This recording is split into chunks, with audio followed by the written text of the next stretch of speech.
kids am sitting in front of this fireplace that we have not, in the 6 years we've lived in this house, ever used. But I just needed a change of scenery a little bit, get out of my home office. This room is actually going to become my office at some point between now and the end of the year, I think, I hope. So at some point, this will be a normal view. Well, I might not be sitting right in front of the fireplace. It's been a while since I've been around, been really busy. And that means that I'm not reading as fast as I would like. I did finish one of those like 1980s romance books that I picked up in that book haul I did, but I don't really have a whole lot to say about it, so it's not worth making a video about. But it has been a while since I've done a viewing video, so I have on my phone here a list of things I've watched end of 2024 and till roughly now. So I figured we could just talk about some of those things, even though some of them now at this point are, I mean, it's funny how quickly content turns over now. Things that used to last a long time in a cinema or be a big deal for a long time on television, they come and go very quickly. They're quickly replaced by the next new thing. It's the cycle is tighter than it ever used to be. In any case, we also watched Saturday Night, which at the time was getting a lot of buzz. So I don't know, there was kind of a sense that it might do well in awards season, although I don't recall it really showing up for a few. Saturday Night is a fictionalized take of the first episode of Saturday Night Live. It came out alongside this 50th anniversary that they're having this year. And I enjoyed it. It's ostensibly in real time. You're counting down to, the moment that they go live. I think to fully enjoy it, you probably need some kind of working knowledge of Saturday Night Live, especially its early years, to know who's who and understand what's happening. I have that. I spent a little bit of time explaining it to my kids. Periodically when something was happening on screen, I'd be like, oh, well, that's so-and-so. And, it was good. I feel like I had heard a lot of hype for it. And it was maybe not quite as good as I was anticipating, but I enjoyed it as a fan of SNL. I don't know that it has like a broad appeal, though, if that makes sense. We watched Wicked. That was the movie we watched, I guess part one. That was the movie we watched for New Year's Eve. Now, I had seen the stage show and had actually been really underwhelmed by it. Again, after literally years of hype, right? Wicked is amazing. You gotta see it. And I've never read the books. I don't have any interest based on some of what I've heard about the books.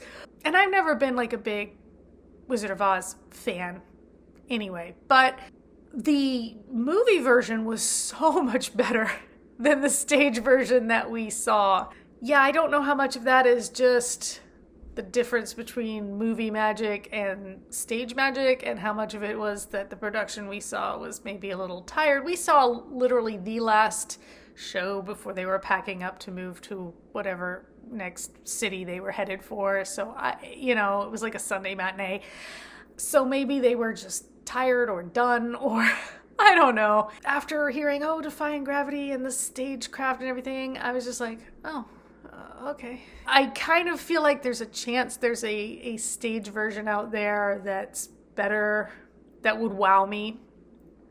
But the movie was fun. The movie was so much more fun. We all actually really enjoyed it. And we watched Juror number 2, which was something that had a little bit of like buzz, but didn't quite, I don't even think did it get a theatrical release, or did they just not bother and just dumped it on streaming?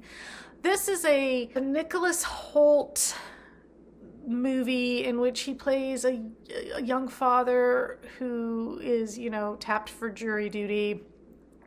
and realizes he knows more about the case. I'm not going to give anything away, but he realizes he knows more about the case than he should as an impartial juror.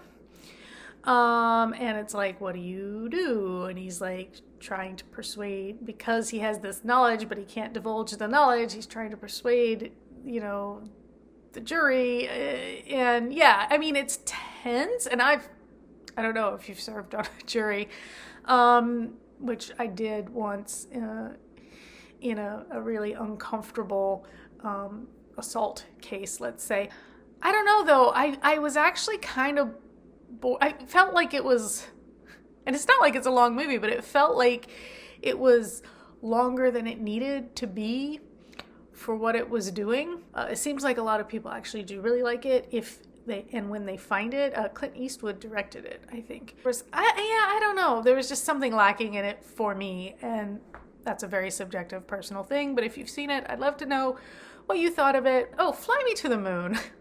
This movie, it did so poorly at the box office. This is Scarlett Johansson and Channing Tatum in set in the 1969, I guess, since that's when the lunar launch was, right? Like the moon landing. It's kind of this weird rom-com-y, thing. It's tonally very inconsistent. We've got a lot of heavy-handed, sad moments about these people's back lives, childhoods, whatever you want to say.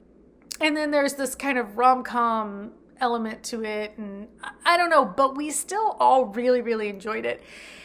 And, I'm bummed because we don't get movies like this very often. Movies are kind of becoming very homogenous, and I mean, these days, movies don't even stick with me like they used to, and maybe it's just because I'm old, but maybe it's also because they're just not noteworthy anymore. It's like they all just kind of run together. When a movie like this comes out and it's different and it's cute, but then it doesn't do well, the lesson that the studios take away from that is, well, don't make movies like that. Those don't make money. So we're fed the same things over and over again, and because we don't have a whole lot of choices, we just go see the same kind of things over and over again, and the studios go, oh, see, this is what they want. But I mean, and I've said it before, it's like offering people pizza with slightly different toppings. If it's the only thing you're offering and people are hungry, they'll eat it. Doesn't mean they wouldn't love something else if you tried it. And yeah, you might not get a gazillion people eating, the side salad or whatever, but I feel like it's still worth offering side salads and fruit and, I don't know, other things than just the pizza over and over and over again. That's just me. I get frustrated with the system. A real pain. So we watched this and it was good. The kids in particular were really unsatisfied with the ending. And to be fair, I don't feel like that character played by Kieran Culkin, who, I mean, he won the Oscar, and I think fairly deservedly. A lot went into that. There was a lot of work being done there, but I don't feel like the character learned anything. Like he didn't, I mean, he just kind of, it was interesting. It was not a bad movie. The actual story, I don't know that there was a point to it. I missed it. I missed the point, I guess. I don't know. And then currently, oh no, wait, I forgot to talk about Severance. Not currently watching Severance because Severance is over, and I'm not going to go deep into it because I'm sure there are a gazillion channels and people talking about Severance. But we watched the first season back when it came out a million years ago, and I felt like no one was talking about Severance at the time. But now everybody's talking about it, so I guess somewhere when season 2 came back, when the show came back, I guess people were on board. I don't know. I love this show. There's, I think, a real gun shyness around it after we all have PTSD from Lost, is what it is. And So there's a certain amount of fear that they're building up to a whole lot of nothing. But I have faith. I've heard and I have faith that these show creators, these writers, these people do have an ultimate plan. Let's hope that's true. Let's hope our faith is rewarded.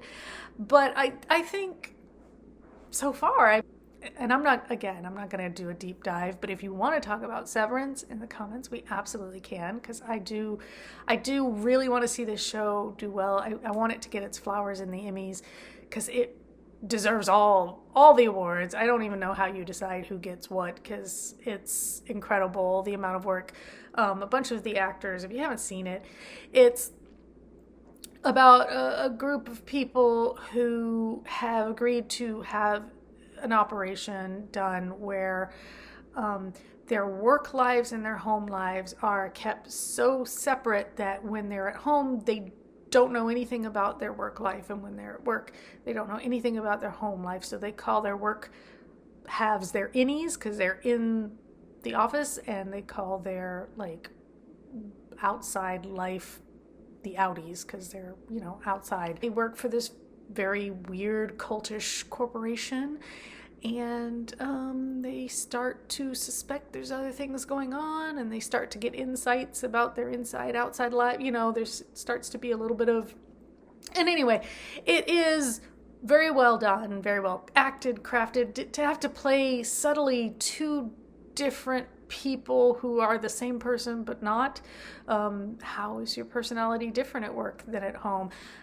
This is absolutely true, because whenever I take one of those Myers-Briggs tests, if I'm taking it at home and I'm in my home mindset, myself as like a person in a family, in a friend group, whatever, I get a different answer, slightly different, not completely different, than when I take it at work. When I take those tests in the office and I'm thinking in terms of my professional self and the things I do and the ways I behave, I get a different answer. And I don't think that's uncommon. I think that's probably true for anybody who's, got a work personality and a rest of your life personality. And it's why it can feel very weird when those things, unexpectedly cross. Take that to an extreme and you've got Severance. It's a really well done show. So hopefully they stick the landing, as it were, and it continues to be as incredible as it has been. But yeah, okay, so now, currently we just started watching The Studio, which is so stressful. I'm sitting there and I'm watching it because, I've worked on film sets, and it's just, I'm just like, oh, it just brings back so many of the feels of being on a set or being, and just, especially, so I've only seen the first episode and the second one, which is all about them trying to get a shot in one long take, and all the stress around making sure you got to get it before the light's gone, and everything has to be perfect, and it's, oh yeah, and yeah, we're enjoying it. I think I don't know how many episodes are out. I think there might be one or two more that we can watch. I don't think they dropped them all at once. I think they're coming out a few at a time. This is Apple TV, just like Severance. But yeah, we're enjoying that. If stressing yourself out is enjoyment, I guess. And we're also, of course, watching Hacks Season 4. And the first episode was a little rocky, but that's kind of the point. But the humor is largely coming from Jimmy and Kayla now, because the stuff between Ava and Deborah is so much tenser and just nastier and no longer really funny. But by the end of the second episode, because they really can't have them at loggerheads for too long, or it loses a lot of the chemistry of the show. So by the end of the second episode, there's an uneasy truce, let's say. If you remember season 3, it ended with Ava blackmailing Deborah into giving her the head writer job for the late night talk show. And so, yeah, you can imagine how that has gone. It's another show that we will continue to watch and probably enjoy. Jimmy and Kayla continue to be better and better season over season. Like, I feel like they were my least favorite part of the show in the earlier couple seasons. And then they just got better and better. Like, their arc has been really good. Yeah, so that's everything I've been watching or have watched. If you watch any of these things, if you have any other recommendations, everybody's telling me to watch White Lotus. I have never tried it, but I might. Yeah, if you have recommendations for stuff that's streaming, I'm always up to hear about it. Let me know. And yeah, until next time, take care.